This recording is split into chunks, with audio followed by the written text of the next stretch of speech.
శుభాభివందనాలు. నేను 9th class నుంచి దేవుని వైపు చూసేట్టుగా మా సదన్న బాల శిక్షకుడు నాకు చేయి బట్టి నడిపించిండు. అట్లాగే వింటూ వింటూ ఇప్పటి వరకు వచ్చిన పాఠాలను బట్టి సామెతలు లాస్ట్ అధ్యాయము నాకు జీవితానికి గోల్. నేను అలాంటి స్త్రీగా ఎదగాలని.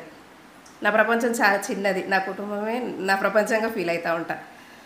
దానికి తోడు ప్రతి అంశంలో పిల్లలు నాకు ప్రతిదీ నేర్చుకోవడానికి నాకు సాధనాలు. అట్లనే అన్నకు నేను ఫస్ట్ శ్రోతగా ఫీల్ అవుతా, ఫస్ట్ విమర్శకురాలకు కూడా ఫీల్ అవుతా. అట్లే అరుచుకుంటూ చెప్తూ ఉంటాం, మాట్లాడుకుంటూ ఉంటాం. దానికి ఒక తండ్రిలాగా కొన్నిటిని ఖండిస్తాడు, ఒక అమ్మలాగా ప్రేమిస్తాడు, ఒక స్నేహితుడిలాగా సరి చేస్తాడు. ఇదే నా జీవితం. ఇంకొకటి ఏంటంటే నేను ఎప్పుడు ఫ్యూచర్లో నేను ఏం చేయగలను, ఏం చేస్తా, ఇప్పటివరకు ఏం సాధించిన, అసలు ఏం సాధించింది లేదు లోకంలో నేను ఆలోచించుకుంటే. కానీ దేవుడు తీర్పని ఇప్పటివరకు నేను ఎక్కడి దాకా నిలబడగలిగినా అంటే మరణాల నుండి నన్ను తప్పించిండు దేవుడు. మరి ఎట్లాంటి జీవితం ఫ్యూచర్కి ఇస్తాడో.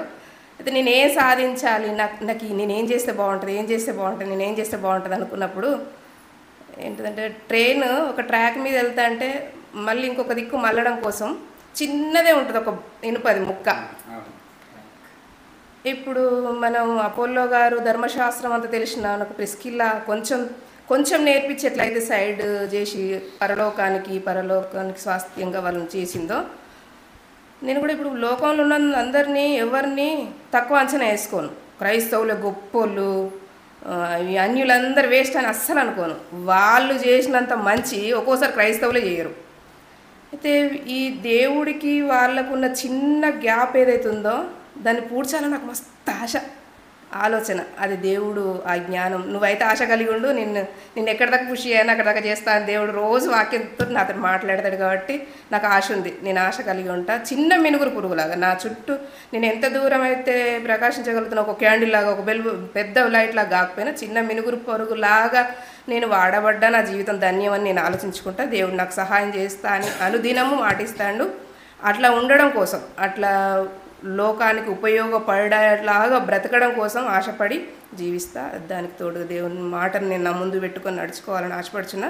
ఇప్పటివరకు ఫెయిల్యూర్స్ నేను దినమంతా చేసిన దాంట్లో రోజు మళ్ళీ సాయంత్రం ఆలోచించుకుంటా.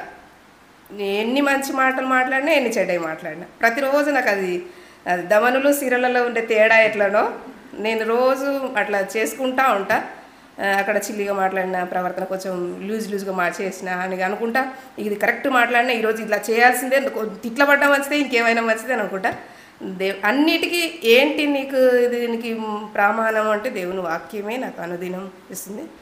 దేవుని కోసము, దేవుని మాటను దేవుని లోకంలో మహింపరచడం కోసం చిన్న దారి మళ్లించే ట్రాక్ మీద ఉండే ఇనుపబద్ద వల్ల నేనును ఉండాలని నా ఆశ.